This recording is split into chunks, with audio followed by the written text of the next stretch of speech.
What's up, guys? War here. Welcome back to the channel. So today I'm going to take you through on day 2 on what I've been doing to farm currency. I should have done this a lot earlier. I want to give a big shout out to Allie and her channel for presenting this currency farm, which is just absolutely fantastic in a huge way early in a brand new league to rack up a bunch of chaos orbs. I got 5 chaos orbs from running just one heist. Yes, we're talking about heist.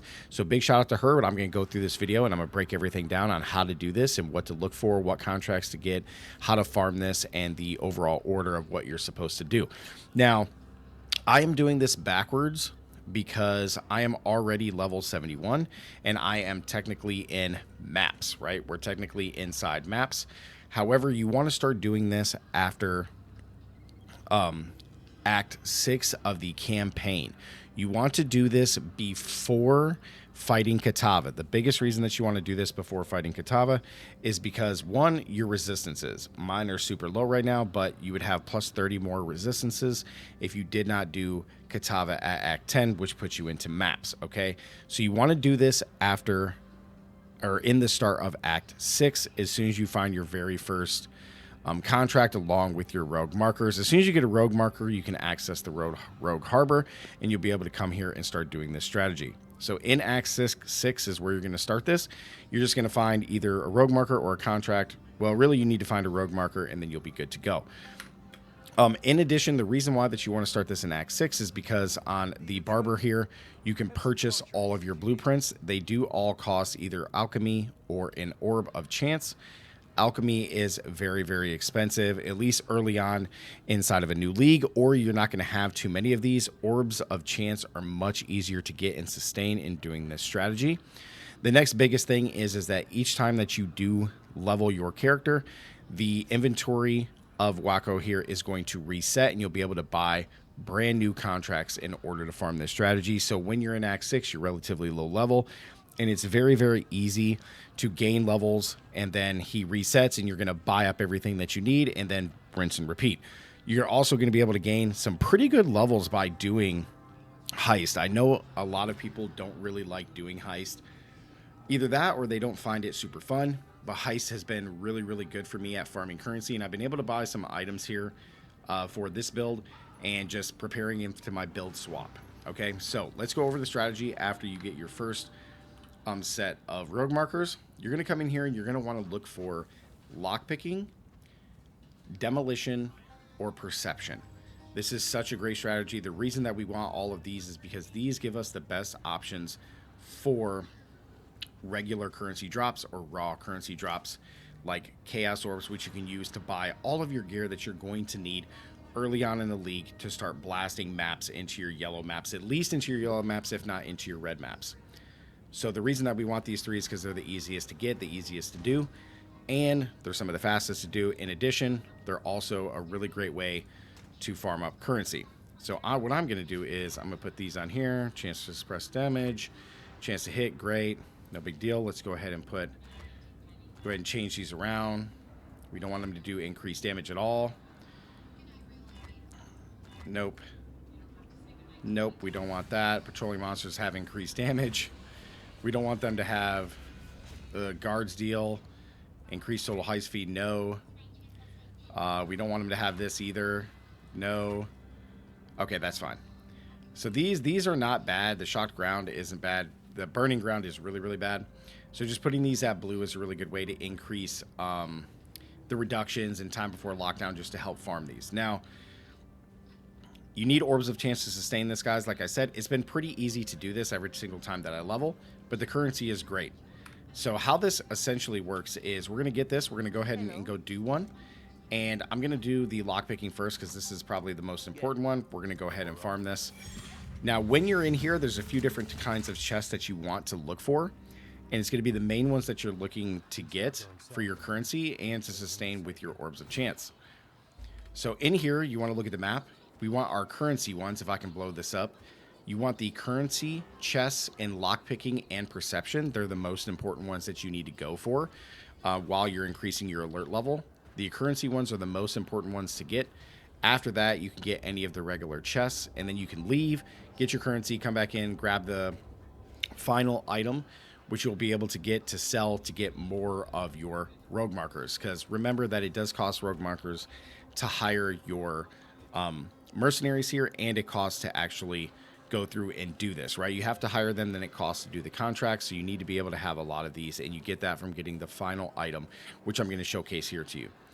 Inside of demolition, there's going to be chests just like this one, but they're going to have a question mark. This is the best chest to give you the raw currency drops, and these are the main ones that you want to go for. After that, any of the regular chests are the best. Lockpicking and perception are the two best ones to do. The worst ones to do is demolition, only because of how long it takes him to actually back up, actually do the demolition. He has to run up and set it, and then he has to run back, and then it explodes. So that one takes the longest. Lockpicking isn't too bad itself, but I'm going to take you through and just show you exactly how I do this to farm up currency. So the first thing that I always want to do is I want to go through and make sure that I get the main ones first. I want to always make sure that I'm doing that, is getting the main chest. You can see that there's 2 currency chests here, so we want to make sure that we get those. And just keep in mind, guys, if you're obviously all veterans, or I mean the veterans all know, but the new players that are coming back for this one may not know, every single time that you die, you lose everything that you pick up. So it's very important to not die. And you can see that the currency drop here, I mean alchemy, chromatic, orbs, like everything is just super, super good. So this is a lot of really good raw currency to get early on in the league because of how much and how far it actually goes. Chaos orbs do so much. Now I want to showcase to you really quick, like let's say instead of this chaos orb, it was actually a divine drop. You can always come back out, and then you see the locks here. It's going to change it from contraband into regular loot. So that way, if I do die, you can see I come out, the alert level goes away, and all this changes. I can go back in, my alert level comes back, but there's no more contraband on here. So even if I was to die, I keep all of this loot, which is very, very important, because the whole reason that we're in here is to get the loot and then get out. So now that I know that there's only one more chest that I actually want to get, what I can do is go ahead and open up a few more of these and see if there's anything worth anything to get in here. Some boots, a mask. We want to make sure that we always have enough to get through. The burning ground is absolutely awful in here. You want to make sure that you're coming through and just grabbing everything that you need for this run. The Widow's silk robes are not bad to get. So we come up, we lockpick again. You can see I'm gaining some really good XP from doing this, guys. So don't be afraid to use this as a way to level. And then you can see how much it increases. We're going to go ahead and get this raw currency, kill all the guys that are coming through here. And then you can see we got gem cutters, bless, chromatic, instilling, orbs, a bunch of different orbs, which is absolutely fantastic. There's a leather belt there. Maybe I should grab it. We got the jewel. And now all that's left is just getting the main chest here. But I got a couple regular chests left to get because I do have some alert level left to do. Keep in mind, it's okay if you pop and get your alert level to go ahead and go before you actually go hit the final thing. Just keep in mind that you only have a few seconds before doing that.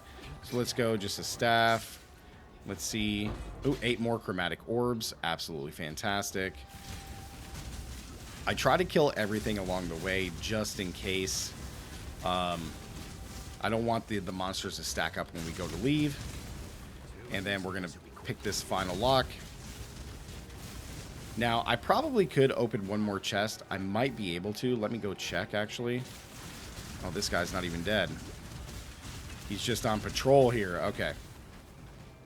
Let's go see if we can actually pop one more chest and see if we can get any good currency out of here. Yeah, you can see that we have a little bit of alert level left over. Okay, so we didn't get any raw currency out of that, but that's okay. In addition, you want to keep in mind, look out for items that are going to give you bonuses to your guys. Always look out for that. Now, remember, these items, these final items here are very important because this is what you're going to use to sell to the vendor to make sure you get all of your stuff. So we're going to grab this. We're going on now. All we have to do is escape the facility. And from this run, we already got a couple chaos and a lot of other raw materials, which is fantastic. Kill those guys, lockpick. Just be careful when you're fighting through here. A lot of these monsters have a lot of really good modifiers, so just keep that in mind. Again, you do not want to die. You will drop everything. So I'm going to blast through and just move. I don't care. I want to just try to get through as fast as I can. And just try not to die. Because these guys are annoying. Yep. The lightning strike guys are really, really bad. I always get super nervous when I'm doing these. There's always that risk of dying. I hope I don't die for the video. I really hope I don't die. But Heist is very, very fun. Boom, we escape, and we are out. And we got a Chaos Orb, a bunch of other really good raw currency that we can convert if we absolutely need to, and a lot of really good XP. I probably could have leveled actually getting out of that run. But this just goes to show you how great the currency drops actually are. And then we can go back to the barber. Excuse me, we're going to go to the fence. We're going to sell the skull, and I get 604 more rogue markers. It's been really, really easy to sustain these. All the orbs are fusing, the chromatics. I mean, all this stuff is just really, really good.